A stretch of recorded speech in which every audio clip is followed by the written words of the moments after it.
ব্যাস। আমাদের জীবনের প্রতিটা মোমেন্ট, প্রতিটা সেকেন্ড আল্লাহর দেয়া দান। আমি নিজের ইচ্ছা মতো এটাকে অপব্যয় করতে পারি না। হ্যাঁ, আপনি মিউজিক শুনতে চান, আপনি সং পছন্দ করেন, আপনি নাশিদ শোনেন, ইসলামিক নাশিদ শোনেন, ওখানে আপনার ইমান একটু দীপ্ত হবে, পরকালীন স্বার্থ আছে। আপনি নিজের যৌন চাহিদাকে দমন করতে পারছেন না, হালালভাবে বিয়ে করে নেন।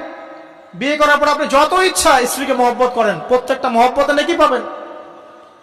এমনকি স্ত্রীর দিকে নেক নজরে তাকাবেন, তাতেও নাকি। তার মুখে খাবার তুলে দেবেন, তাতেও নাকি। তার হাত ধরে হাঁটবেন, তাতেও নাকি। তাকে নিয়ে রাতে চাঁদ দেখবেন, তাতেও নাকি। আপনি আপনার নিয়তটাকে চেঞ্জ করেন, কাজের ডাইরেকশন চেঞ্জ করেন। পরকালের স্বার্থ থাকলে করবো, না হলে করবো না। আপনি পছন্দ করেন ঘুরে বেড়াতে, আল্লাহর দিনের দায়ী হয়ে ঘুরে বেড়ান না, সমস্যা কি?